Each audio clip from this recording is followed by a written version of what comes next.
Let us see the ninth question. It is a theory question.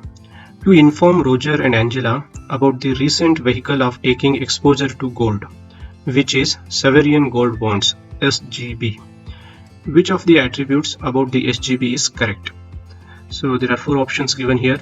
The capital gains on redeeming these bonds on maturity are exempt from income tax. They work like zero coupon bonds. The quoted prices of SGBs currently are very close to ruling gold prices. The redemption prices on maturity is guaranteed not to be below the issue price of the respective SGB. So here the right answer is option A.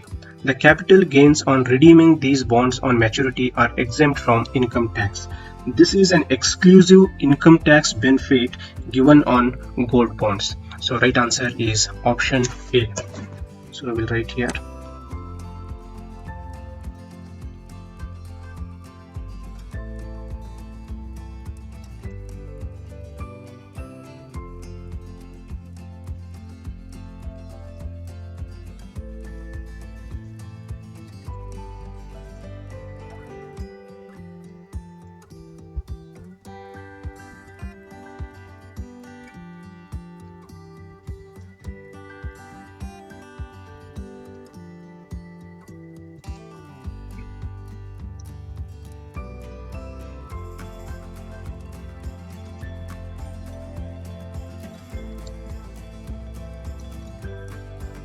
Let's start with the 10th question.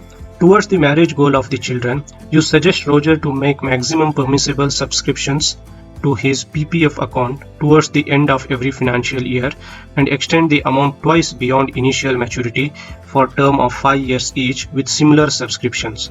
The third term of 5 years is continued without further contribution. Roger shall withdraw about 50% of accumulation for the marriage expenses of Mark and the remaining for the marriage expenses of Stepney. What are the expected individual withdrawals and shortfalls in meeting the marriage expenses? So here they asked us to calculate the expected individual withdrawals and shortfalls in meeting the marriage expenses. So first we will draw the timeline.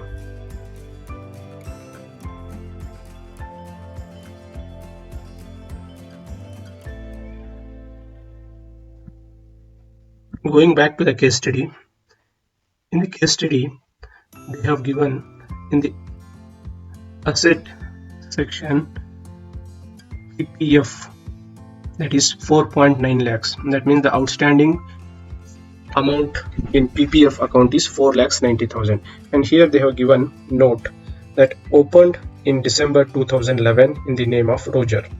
So that means PPF account was opened in the year 2011 and now we are at 2017.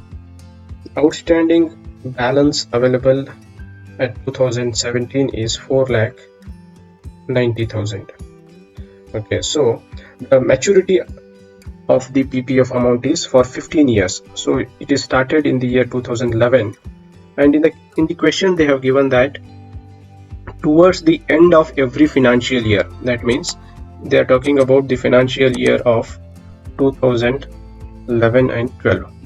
From 2011 and 12, if we consider 15 years, it will come around 2012 plus 15 years, that is 2027.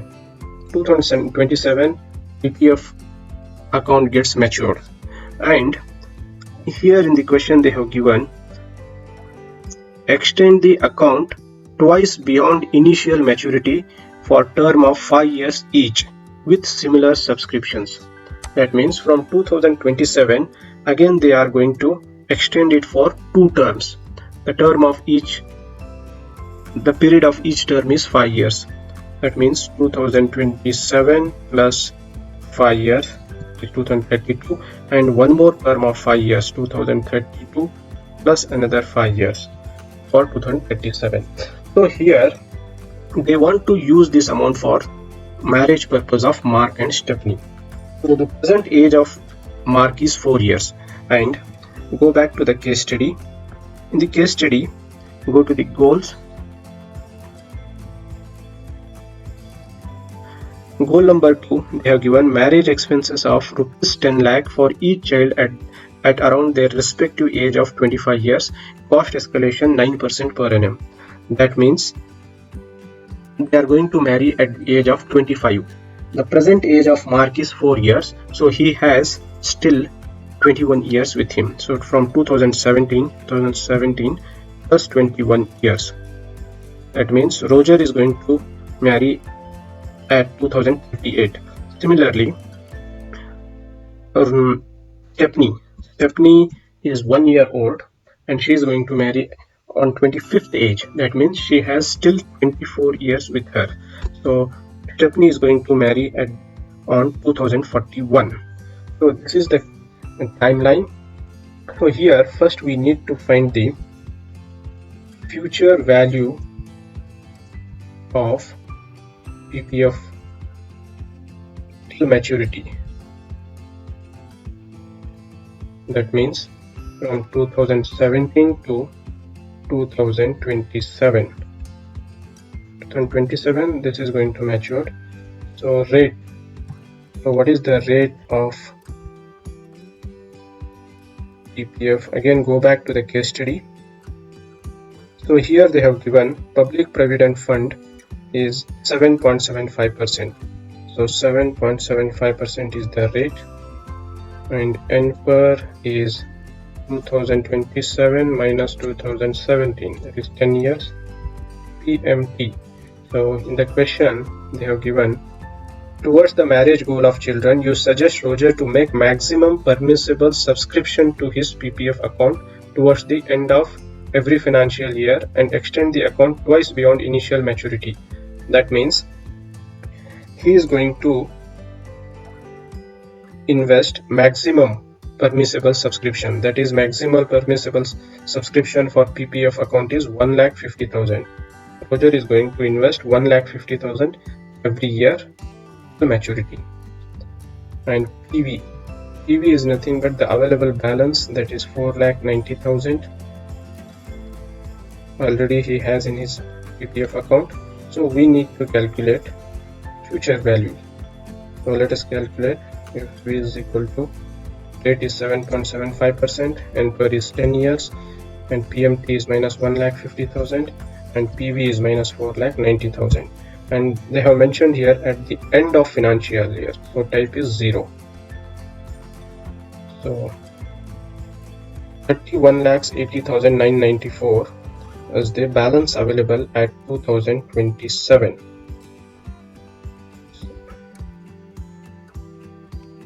And in the question it is given that extend the account twice beyond initial maturity for terms of 5 years each with similar subscription. That means he wants to continue even after maturity for 2 terms, means 5 plus 5, 10 years with 1,50,000 every year contribution. So we'll calculate the future value for another 10 years. We'll copy this. So this is from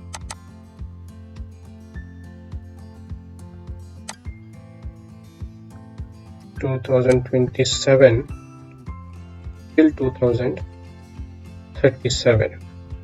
So rate remains same, NPER is also same, but PV will change. PV is nothing but 31,80,000. So we got is 88,57,000. So balance on 2037 is 88,57,000. But Mark's marriage is on 2038. 1 year gap is there, so we'll further inflate it for 1 more year. So let us copy the same thing and we'll calculate it here. Find FV here. So this is for 1 year, that is from 2037 to 2038.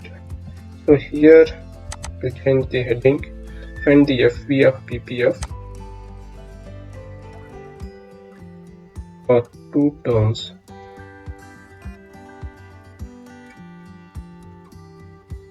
Okay, so here's rate is same, NPER is only 1 year, and in the question it is given that the third term of 5 years is continued without further contribution. So two terms are going to end at 2037. From 2037 onwards he will continue in the PF account, but he's not going to make any subscription. So that's why PMT is 0 here and PV is 88 lakhs. So we need to find FV for 1 year. So FV for 2038 is 95 lakhs 44,021. So at 2038 balance will be 95 lakhs. So here in the case study it is given that Roger shall withdraw about 50% of accumulation for the marriage expenses of Mark. So first we need to find the marriage expenses of both the children. So marriage future value of marriage expenses of Mark. So rate, go back to the case study. So in the goal number 2 they have given cost escalation is 9% for marriage, therefore rate is 9%, and per is 25th year they are going to marry. So 25 minus percentage of Mark is 4 years, it's nothing but 21 year. PMT is 0.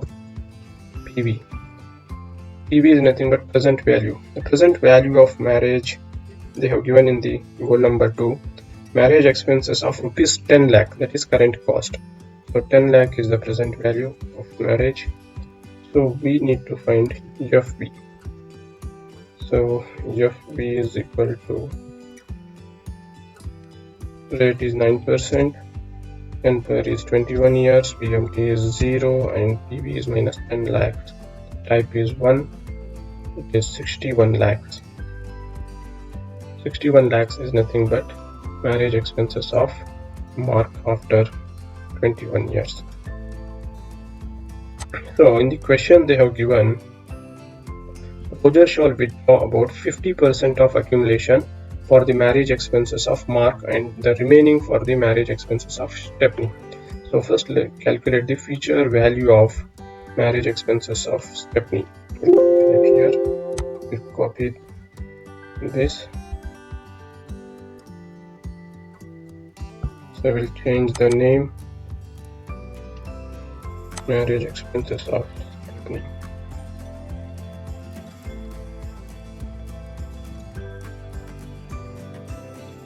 Rate remains same, NPER will change. Marriage age is 25, present age of Stepney is 1 year, that means 24, and PV remains 10 lakhs. So marriage expenses of Stepney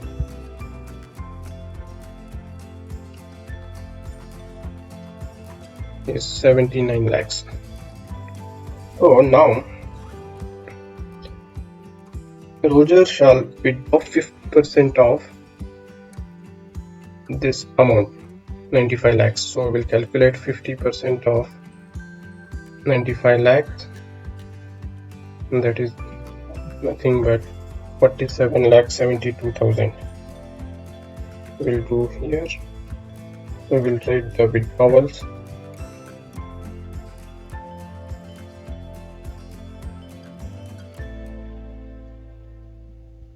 Withdrawals for Mark it is 47 lakhs. So we will find the shortfall. Shortfall is nothing but difference between marriage expenses and withdrawals, that comes around 13 lakhs. So percentage shortfall is nothing but shortfall divided by marriage expenses. It's nothing but 22%. Similarly, we'll calculate for Stepney. For Stepney is going to marry after 3 years of Mark marriage. So that amount is in PPF account and it will grow for 3 years. So first we need to find the future value of that remaining amount for 3 years.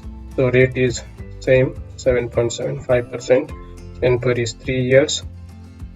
EMT is 0 because no subscription, and PV will be minus remaining amount, that is 47 lakhs. This amount 50% of that is 47 lakhs 72,000. So it comes around 59 lakhs. So withdrawal we will calculate here. So withdrawal is nothing but difference between these two, and shortfall is 19 lakhs. So we'll calculate the shortfall percentage. It's nothing but shortfall divided by total marriage expenses. It comes around 24.5%. So let us go back to the case study, check the answer.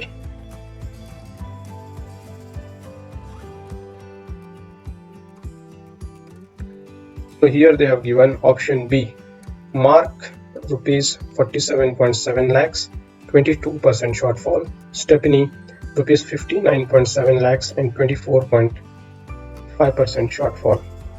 So we got the same answer.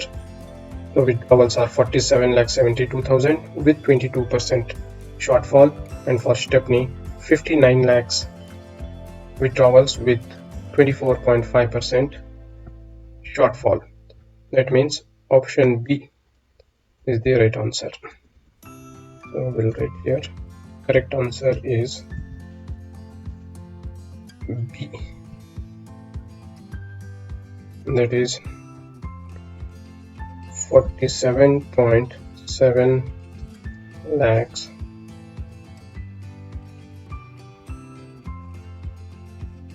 with 22% shortfall